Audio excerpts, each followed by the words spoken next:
স্বামী মারা যাবার পর শ্বশুরবাড়ির লোকেদের অত্যাচার সহ্য করতে না পেরে একজন সুন্দরী মা তার ছেলেকে সাথে নিয়ে শহরে একটি ফ্ল্যাট নিয়ে থাকতে শুরু করে। এইভাবে দীর্ঘদিন দুইজন বাসায় থাকতে থাকতে তারা একটি অন্যরকম সম্পর্কে জড়িয়ে পড়ে। পুরোটা শুনলে বুঝতে পারবে বন্ধুরা। তো চলো আর কথা না বাড়িয়ে শুরু করি আজকের ভিডিও। আমার নাম শাহিনুর বেগম। আমার বয়স 40। আমি দেখতে সাদা কোষা এবং আমার দেহের গঠনও খুব সুন্দর। যেখানেই যাই সবাই আমার সৌন্দর্যের প্রশংসা করে। আর আমার একমাত্র ছেলের নাম শিহান। আমরা রাজশাহী শহরে একটা ফ্ল্যাটে থাকি। আজ থেকে 7 বছর আগে আমার স্বামী স্ট্রোক করে মারা যায়। তখন আমার ছেলের বয়স 12 বছর আর আমার বয়স ছিল 29 বছর। আমরা যৌথ ফ্যামিলিতে থাকতাম। আমাদের আদিবাড়ি চাঁপাইনবাবগঞ্জে ছিল। আমার স্বামী মারা গেলে আমার ওপর জুলুম করা শুরু করে আমার স্বামীর পরিবারের লোকেরা। এই বিষয়ে পরে সব জানতে পারবেন। আমি আর আমার ছেলে চলে এলাম রাজশাহীর শহরে। এখন এখানেই থাকি। আমি আগে চাকরি করতাম আর স্বামীর ইন্স্যুরেন্সের টাকা ছিল। সেই টাকা দিয়ে আমি এই 2 রুমের ফ্ল্যাটটা কিনি। আর আমার স্বামীর ব্যাংক ব্যালেন্স অনেক ছিল। তা দিয়ে ভালো চলত আমাদের সংসার। তবে 1 বছর পর আমি আবার চাকরিতে যোগ দিলাম। শিহাব স্কুলে পড়ে। আমাদের সুখ দুঃখ নিয়ে দিনকাল ভালোই কাটতে থাকল। বর্তমানে আমার ছেলের বয়স 22। ও এখন কলেজে পড়ে। আর আমার বয়স বর্তমানে 40 বছর। আমি একটি ওষুধ কোম্পানিতে ভালো পোস্টে চাকরি করি। বেতনও পাই অনেক। চাকরি করার জন্য দৌড়াদৌড়ির ফলে আমার শরীরে কোনো মেদ নেই। একদম স্লিম ও সুন্দর গঠিত শরীর। ছেলেকে আমি ভীষণ যত্ন করি ও ভালোবাসি। বিশেষ করে ওর বাবা মারা যাওয়ার পর দুজন দুজনকে আঁকড়ে ধরে বেঁচে আছি। আমি রোজ সকালে উঠে ওর রুমে যেতাম। ও যেদিন থেকে একা ঘুমানো শুরু করল, আমি তখন থেকে সকালে উঠে দেখতে যেতাম ও ঠিক আছে নাকি। খুব কেয়ার করি আমি ওর। রোজকার মতোই শিহাপর ঘর থেকে বেরিয়ে ফ্রেশ হয়ে প্রতিদিনের কাজ ছেড়ে রান্নাঘরে আসলো। আমি তখন ব্রেকফাস্ট তৈরি করছিলাম। তখন এসে রোজকার মতোই আমার পাশে দাঁড়ালো। আমি ওকে একটু মুচকি হাসি দিলাম আর বললাম, টেবিলে গিয়ে বসো, আমি খাবার আনছি। এরপর আমরা খাওয়া দাওয়া সেরে নিলাম আর রোজকার মতোই দিনটা কেটে গেল। পরের দিন সকালে আমি যখন ওর ঘরে যাই, তখন দেখি ও আমার নাম নিয়ে কি যে তা বলছে। আমার আর বুঝতে বাকি রইল না। ও গিটার বাজাচ্ছে আর নাম ধরে বাজে কথা বলছে। ওর এই কান দেখে আমার চোখে জল চলে এলো। আর ওর ঘর থেকে দৌড়ে বেরিয়ে আসলাম আর বসে পড়ে কাঁদতে থাকলাম। একটু পরে ও আমার ঘরে এসে আমার কাঁধে হাত রাখল। আমি তখন চমকে উঠলাম আর প্রচণ্ড রাগে দাঁড়িয়ে ওকে এক থাপ্পড় দিলাম আর বললাম, এত এত বাজে তুই আমাকে মনে করে ওটা করতে পারলি? ও বলল, সরি আম্মু, আমার অন্যায় হয়ে গেছে, আমি আর করব না। আমি বললাম, তোকে তোকে এত কষ্ট করে আগলে রাখলাম, এত কিছু করে তোকে বর করলাম, আর সেই তুই কিনা আমাকে নিয়েই? আমি ভাবতে পারছি না। ও বলল, যা হয়ে গেছে তা নিয়ে ভেবো না, আমি আর কখনো এমন করব না। আমি বললাম, তুই খাবার খেয়ে কলেজে যা, সন্ধেবেলা অফিস থেকে ফিরে কথা বলবো। তখনও খুব ভয়ে ভয়ে খাবার খেয়ে রেডি হয়ে কলেজে চলে গেল। শিহাব কলেজ থেকে বাড়ি ফিরে 4টের দিকে, আর আমার আসতে আরও প্রায় 1 ঘন্টা। আমি 7টা নাগাদ এসে কলিং বেল বাজালাম। শিহাব দরজা খুলে দিল, আমার দিকে না তাকিয়ে। তারপর ও নিজের ঘরে বসে পড়ার ভান করতে থাকল। আমি বাথরুমে গিয়ে হলাম। এরপর সুন্দর একটি শাড়ি পরে চুল সুন্দর করে ছেড়ে দিয়ে হাতে একটা প্লেট, তাতে ফিশ ফিঙ্গার নিয়ে ওর ঘরে গেলাম। আমি মাঝে মাঝেই অফিস থেকে ফেরার পথে খাবার নিয়ে আসতাম। আমি ওর হাতে খাবারের প্লেট দিয়ে বললাম, কলেজ থেকে এসে তো কিছু খাসনি, আয় ফিশ ফিঙ্গার খেয়ে নে।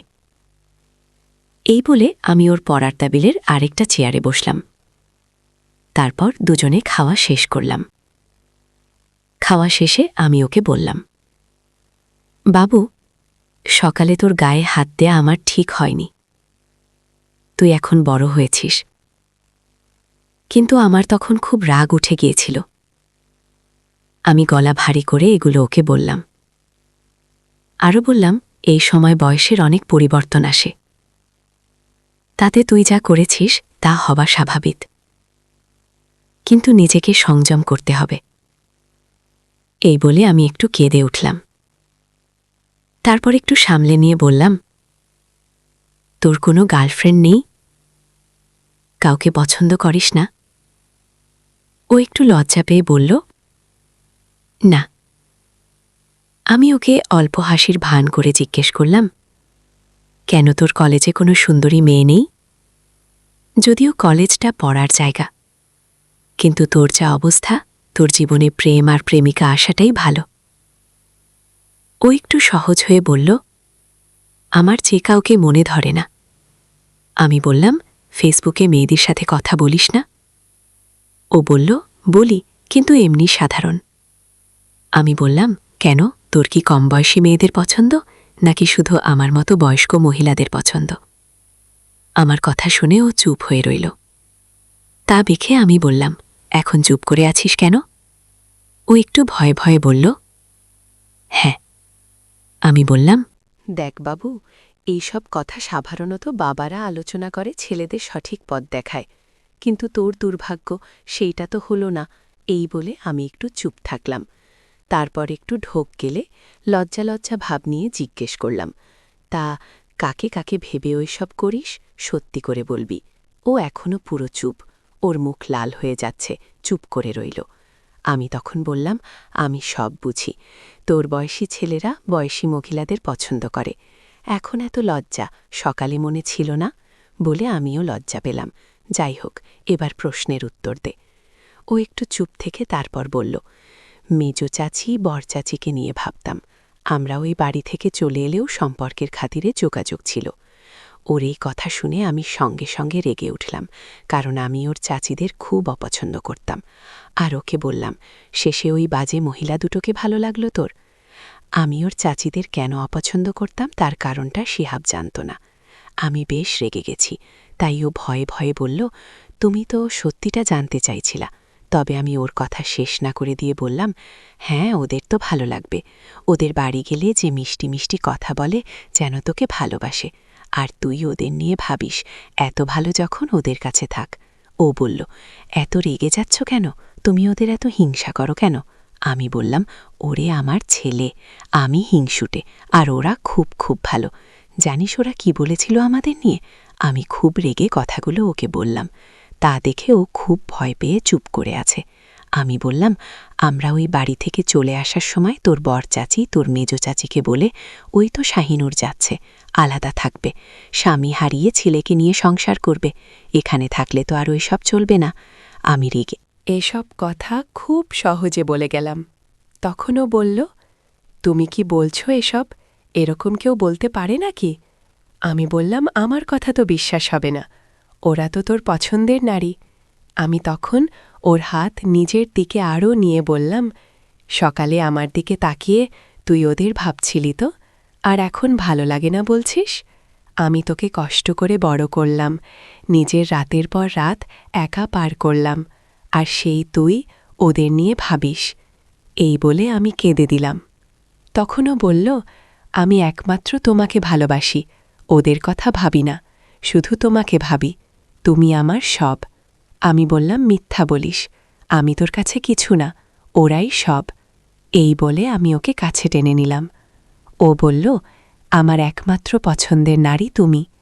আমি বললাম, সেই তোর বাবা মারা যাওয়ার পর থেকে একা হয়ে আছে, আজ থেকে আমি তোর, আজ থেকে তুই আমার সব। এটা বলার পরপরই ও আমাকে আঁকড়ে ধরে তুলে বিছানায় নিয়ে গেল। এরপর যা হওয়ার তাই হল। খেলাধুলার পর আমরা গোসল সেরে রাতে খেতে বসলাম। অর্ডার করে রাজশাহীর ফেমাস কালাভুনা, আরবি আর বিরিয়ানি এনে খেলাম। দুজনের জীবনে এখন আর কোনো কষ্ট নেই। এরপর থেকে আমরা পুরো দমে সংসার করা শুরু করলাম। বন্ধুরা, পুরো গল্পটা শোনার জন্য ধন্যবাদ। গল্পটি আপনাদের কেমন লাগলো অবশ্যই কমেন্টে জানাবেন। ভালো লাগলে একটা লাইক দেবেন। আর এই রকম আরও গল্প শোনার জন্য চ্যানেলটি সাবস্ক্রাইব করতে ভুলবেন না। দেখা হবে পরের কোনো গল্পে। ভালো থাকবেন।